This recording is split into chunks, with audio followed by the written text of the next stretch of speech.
Hello students, I am Nidhi Bhatt, your science teacher. Today we will continue chapter number 16, Sustainable Management of Natural Resources.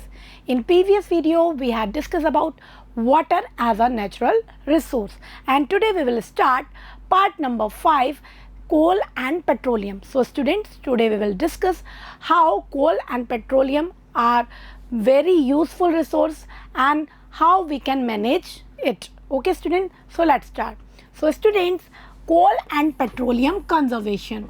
Coal and petroleum are fossil fuels. कैसे हैं ये? Fossil fuel है, means ये plant और animal के dead remains से form होते हैं. ठीक है, ऐसे फ्यूल्स को हम फॉसिल फ्यूल कहते हैं. And found in earth crust, ये अर्थ की क्रस्ट में हमें डीप में मिलते हैं. ठीक है, they are non renewable and exhaustible resources.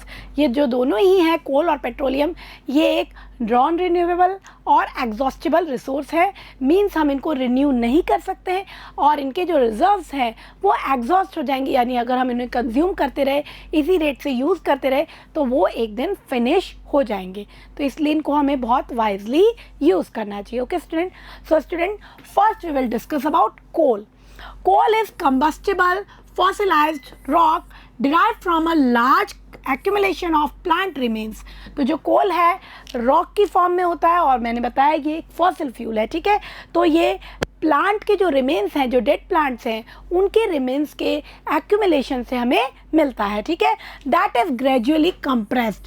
तो जो लॉन्ग टर्म में जो प्लांट के रिमेन्स अर्थ में बरिड हो गए हैं डीप में, वो हाई टेम्परेचर और प्रेशर पे धीरे धीरे कंप्रेस होकर के कोल में कन्वर्ट हो जाते हैं. Okay students, coal is use for cooking, heating in industry and thermal power plant. तो कोल का यूज़ हम हीटिंग पर्पस से, कुकिंग में, इंडस्ट्रीज़ में और थर्मल पावर प्लांट के अंदर करते हैं. इन सभी चीज़ों में ये हमें यूज़ होता है. थर्मल पावर प्लांट में कोल को यूज़ करके हम वाटर को हीट करते हैं, जिससे स्टीम जनरेट होती है और उस स्टीम से हम टरबाइन को रोटेट करके इलेक्ट्रिसिटी जनरेट करते हैं. ठीक है, तो इन सभी डिफरेंट पर्पस में हमें कोल यूज़ होता है. ठीक है, तो इस तरह का रॉक फॉर्म में ये हमें अर्थ क्रस्ट से ऑब्टेन होता है. ठीक है, next is petroleum. Petroleum is another fossil fuel that occurs in the form of liquid oil. कोल की तरह ही पेट्रोलियम भी एक फॉसिल फ्यूल है और ये लिक्विड फॉर्म में, ऑयल की फॉर्म में अर्थ क्रस्ट में प्रेजेंट होता है. Okay, it has been formed in the past about 10 to 20 crore years old. मतलब इतना लॉन्ग टाइम में इसका फॉर्मेशन होता है अर्थ क्रस्ट के अंदर. From plant and animal remains, plant और एनिमल रिमेन्स जो कि सी बेड में, डीप में बरिड हो जाते हैं, वो धीरे धीरे इस पेट्रोलियम में कन्वर्ट हो जाते हैं. And occur in the form of mineral oil in sedimentary rocks. तो मिनरल ऑयल की फॉर्म में ये सेडिमेंट्री रॉक्स के अंदर हमें प्रेजेंट मिलता है. ओके स्टूडेंट्स, तो इस तरह से कोल और पेट्रोलियम हमें अर्थ क्रस्ट से मिलता है. पेट्रोलियम को भी हम और कोल की तरह ही डिफरेंट पर्पस से यूज़ कर सकते हैं. तो देखेंगे student, petroleum is mainly used as fuel for transport, agricultural operations, generators and some industries. तो इन्हीं सब पर्पस से हमें पेट्रोलियम को यूज़ करना होता है और उसको हम ब्लैक गोल्ड भी कहते हैं. ठीक है, क्योंकि ये बहुत ज़्यादा प्रीशियस होता है. ठीक है, तो पेट्रोलियम को हम इंडस्ट्रीज़ में, ट्रांसपोर्ट में, जो भी हमारे व्हीकल्स हैं उन सभी में हम यूज़ करते हैं. Okay student, now since the industrial revolution, we have been using increasing amounts of energy to meet our basic needs and for the manufacture of large number of goods. So students, जैसे जैसे हमारी lifestyle में change आ रहा है, industrial revolution आ रहा है, तो हमारी जो एनर्जी डिमांड है वो बहुत ज़्यादा इंक्रीज़ हो रही है. ठीक है, तो हमारी बेसिक नीड्स को कंप्लीट करने के लिए और लार्ज नंबर ऑफ गुड्स के मैन्युफैक्चरिंग के लिए हमें बहुत ज़्यादा क्या यूज़ करनी पड़ रही है? एनर्जी. ठीक है, तो हमारी एनर्जी डिमांड इंक्रीज़ हो रही है और उसके लिए हम किस पे डिपेंड हैं? Mainly fossil fuel, means coal and petroleum पे. So these energy needs have been largely met by the reserves of coal and petroleum.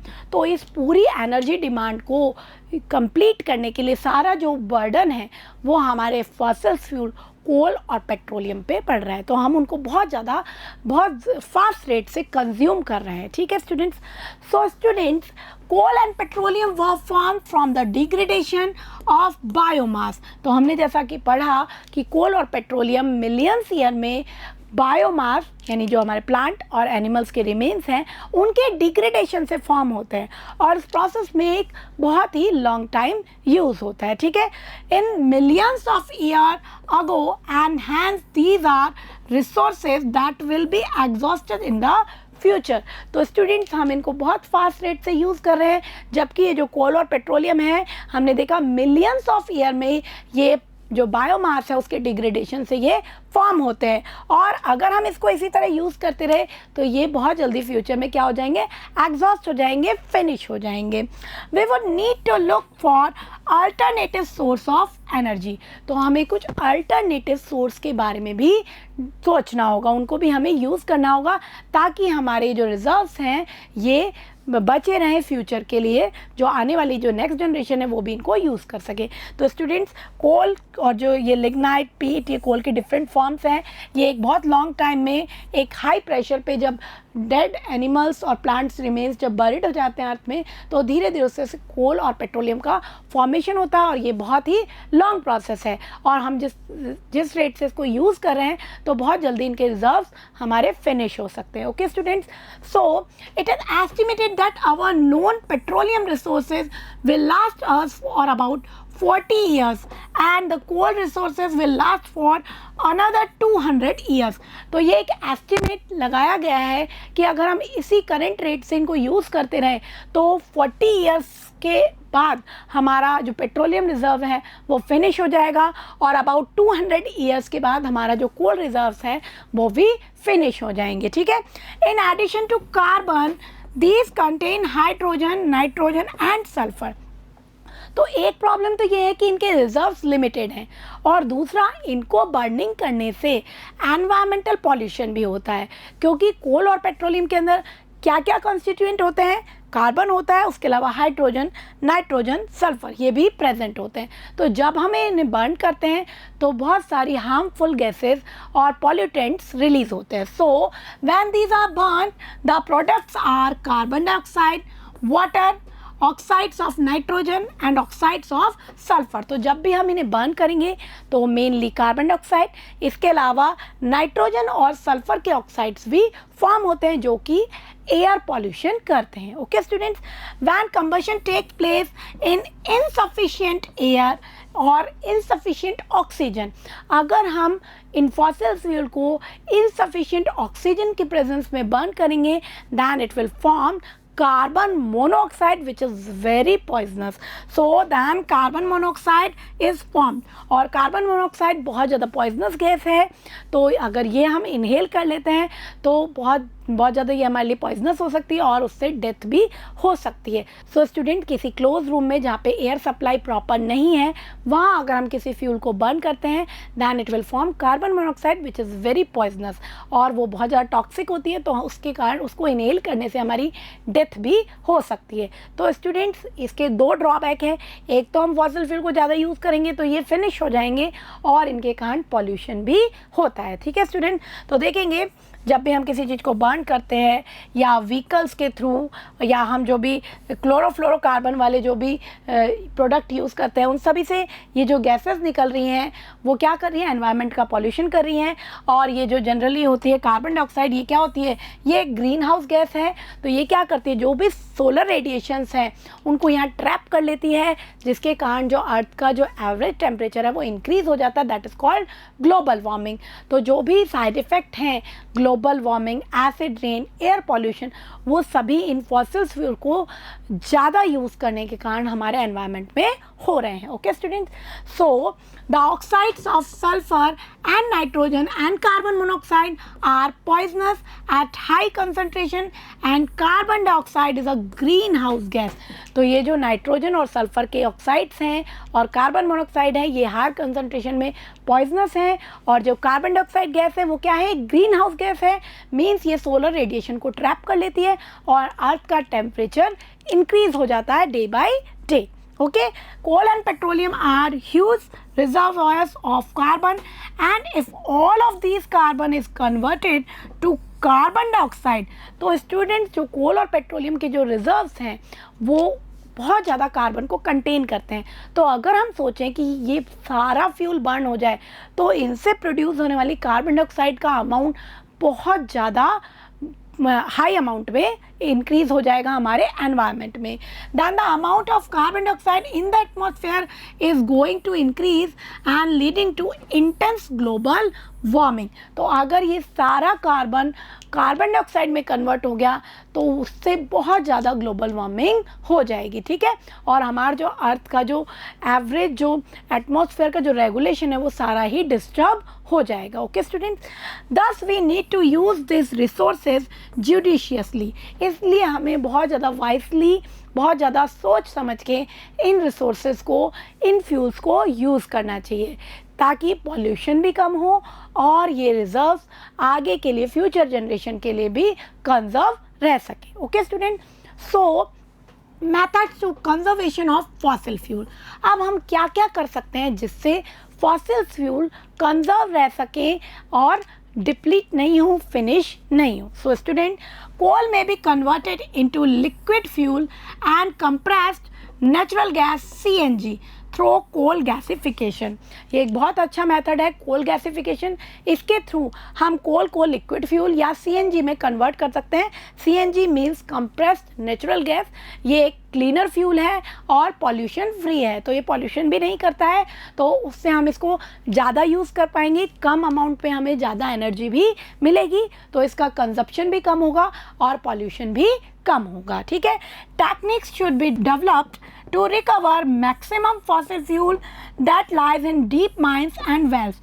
जब हम माइंस या वेल्स से कोल और पेट्रोलियम को एक्सट्रैक्ट करते हैं तो उसके लिए हमें कुछ डेवलप टेक्निक्स बनानी चाहिए जिसके कारण हम जो पूरा फ्यूल है उसको विदाउट वेस्टेज वहाँ से एक्सट्रैक्ट कर सके। Okay student, and wastage during extraction and transportation should be avoided.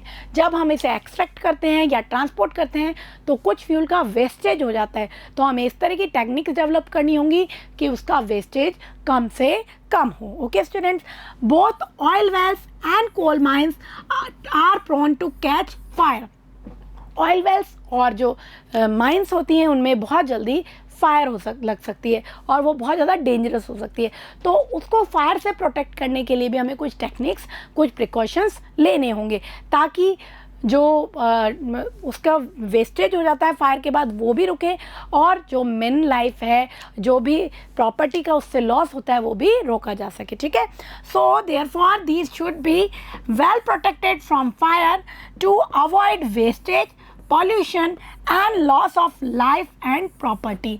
तो हमें इनको फायर से बचाना होगा ताकि इसका वेस्टेज भी ना हो और जो लाइफ और प्रॉपर्टी का लॉस है, जो भी माइंस में वर्क करने वाले वर्कर्स हैं उनकी लाइफ भी सिक्योर रह सके और प्रॉपर्टी का लॉस भी नहीं हो। तो उसको फायर से बचाने के लिए हमें जो भी प्रिकॉशंस नीड हैं वो हमें लेने चाहिए। Okay student, now the next point, over consumption of oil in automobiles should be checked.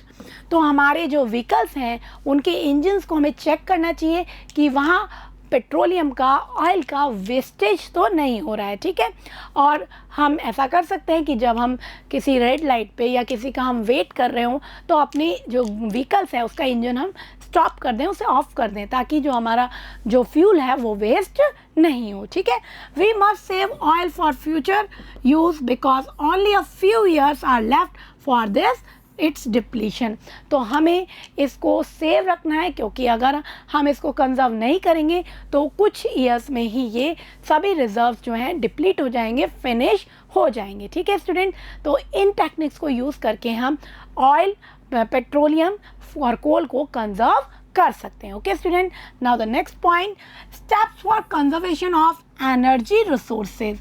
ठीक है, हम एज एन इंडिविजुअल अपने लेवल पे कुछ छोटे छोटे स्टेप्स फॉलो करके एनर्जी के जो भी रिसोर्सेज हैं उनको वाइजली यूज़ कर सकते हैं ताकि वो जो एनर्जी के जो रिसोर्सेज हैं वो वेस्ट ना हो, ठीक है। तो हम क्या क्या स्टेप कर सकते हैं स्टूडेंट, देखेंगे। Save electricity, water etcetera by not using when not required. ये बहुत सिंपल स्टेप है जो हम सभी फॉलो कर सकते हैं। तो जब भी हमें हाउस में, इंडस्ट्रीज़ में या ऑफिस में इलेक्ट्रिसिटी की नीड नहीं है तो हम उसको सेव कर सकते हैं। फैंस को, बल्ब्स को, ट्यूबलाइट्स को हम ऑफ कर सकते हैं, ठीक है। और वाटर को भी हम इसी तरह सेव कर सकते हैं। तो अगर हम इलेक्ट्रिसिटी को सेव करेंगे तो हमारे जो फ्यूल्स हैं वो भी कंजर्व होंगे। ठीक है student. Next, use energy efficient electrical appliances to save electricity. Electricity को सेव करने के लिए हम ऐसे अप्लायंसेस को यूज़ करेंगे जो बहुत कम इलेक्ट्रिसिटी वेस्ट करते हैं। ठीक है, तो उनको यूज़ करके भी हम इलेक्ट्रिसिटी को सेव कर सकते हैं।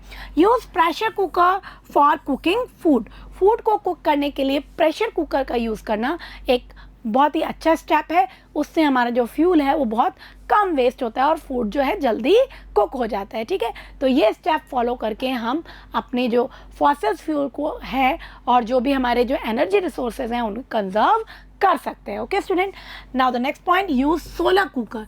तो जिन भी एरिया में सोलर कुकर का यूज़ हो सकता है वहाँ हम सोलर कुकर को यूज़ करेंगे, जिससे हमें जो फॉसिल फ्यूल्स हैं कोल और पेट्रोलियम उनका यूज़ करने से हम बच जाएंगे और अल्टरनेटिव फॉर्म में हम सोलर कुकर को यूज़ करेंगे। और सोलर एनर्जी कैसी है, रिन्यूएबल है, तो वो हमें विदाउट कॉस्ट बार बार मिलती रहती है और उसमें जो फूड कुक होता है वो न्यूट्रिएंट रिच भी होता है। Okay student.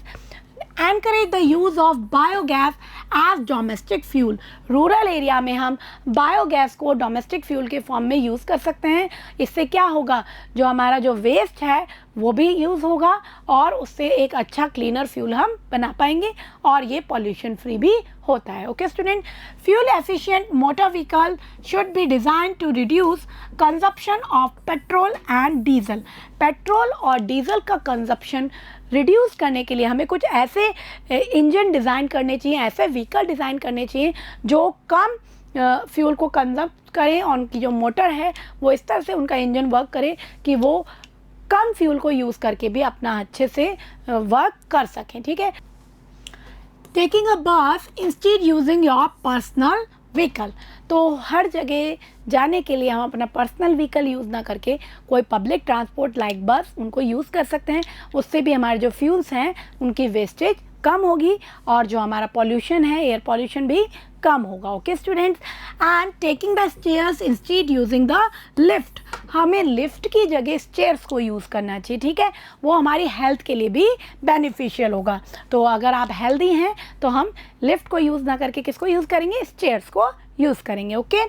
Wearing an extra sweater instead using a heating device like heater और सिगरी ऑन कोल्ड डेज। तो विंटर सीजन में हम हीटर और सिगरी को यूज़ ना करके हम एक्स्ट्रा स्वेटर भी वेयर कर सकते हैं। उससे भी हमारा जो फ्यूल्स हैं वो वेस्ट नहीं होंगे। सो स्टूडेंट, इन छोटे छोटे स्टेप्स को फॉलो करके एज एन इंडिविजुअल भी हम इलेक्ट्रिसिटी को और हमारे फॉसिल फ्यूल को कंजर्व कर सकते हैं और ये सभी स्टेप हमें अपनी डेली लाइफ में फॉलो भी करने। Okay student. सो स्टूडेंट, हमारा आज का टॉपिक कंप्लीट हो गया। Now let's summarize it. So students, today we discuss about coal and petroleum. Coal and petroleum are fossil fuel and they are non-renewable and exhaustible resources. Means अगर हम इन्हें consume करते रहे तो जल्दी ही इनके जो रिजर्व्स हैं वो फिनिश हो जाएंगे। Okay student.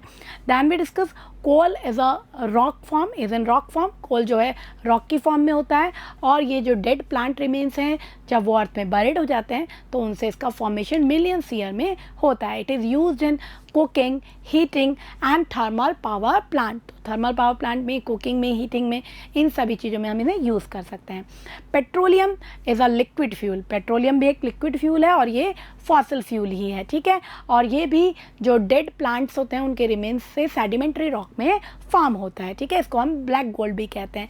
It is used in transport, industry etcetera, वहाँ पे इसको यूज़ किया जाता है। ठीक है।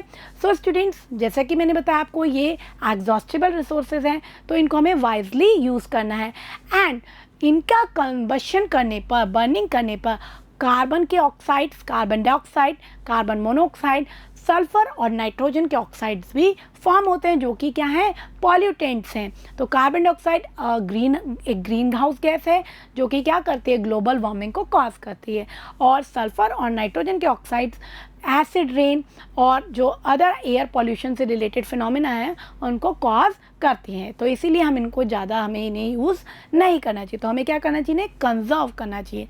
तो क्या क्या स्टेप हैं, क्या क्या टेक्निक्स हैं जिनसे हम इन्हें कंजर्व कर सकते हैं। सो स्टूडेंट, हमें सबसे पहले कुछ अल्टरनेटिव सोर्स लाइक बायोगैस या सोलर कुकर, प्रेशर कुकर, इनको हमें घर में यूज़ करना चाहिए। ठीक है, तो इस तरह की मोटर व्हीकल्स को हम डिज़ाइन कर सकते हैं जो कि फ्यूल का कंजप्शन कम करते हों, या ऑयल वेल्स और जो माइंस हैं उनमें जो फायर हो जाती है उसको प्रोटेक्ट करने के लिए, उसको रोकने के लिए भी हमें कुछ प्रिकॉशंस यूज़ करने चाहिए। हमें इस तरह की टेक्निक्स डेवलप करनी चाहिए ताकि माइंस से विदाउट वेस्टेज ज़्यादा से ज़्यादा कोल और पेट्रोलियम को एक्सट्रैक्ट किया जा सके। इसके अलावा कुछ और स्टेप्स जो हम डेली लाइफ में हम फॉलो कर सकते हैं जिससे हम अपने फॉसिल फ्यूल को और अपने जो नेचुरल रिसोर्सेज हैं उन्हें कंजर्व कर सकते हैं। तो उसके लिए हम क्या करेंगे student, we can save electricity, save water. तो जब भी हमारे यूज़ में कोई फ़ैन, बल्ब या कोई ट्यूबलाइट नहीं है, either in house either in office, तो हमें उसे स्विच ऑफ कर देना चाहिए। ओके स्टूडेंट, हमें पब्लिक ट्रांसपोर्ट का यूज़ करना चाहिए, या अगर शॉर्ट डिस्टेंस तक ही हमें कहीं जाना है तो हम साइकिल का भी यूज़ कर सकते हैं, वी कैन वॉक, है ना। तो इस तरह से भी हम अपने जो नेचुरल रिसोर्सेज हैं उन्हें कंजर्व कर सकते हैं। We can use stairs instead of lift, हम सिगरी और हीटर को यूज़ ना करके एक्स्ट्रा स्वेटर वियर कर सकते हैं। तो इन छोटे छोटे स्टेप्स को फॉलो करके भी हम अपने नेचुरल रिसोर्सेज को स्टूडेंट्स कंजर्व कर सकते हैं। ओके स्टूडेंट, सो स्टूडेंट्स, हमारा आज का टॉपिक कंप्लीट हो गया है। आई होप आपको सभी पॉइंट अच्छे से क्लियर होंगे, इनको अच्छे से लर्न करेंगे। In next video we will discuss exercise question answer of this chapter. तब तक इसको अच्छे से रिवाइज करेंगे। Thank you.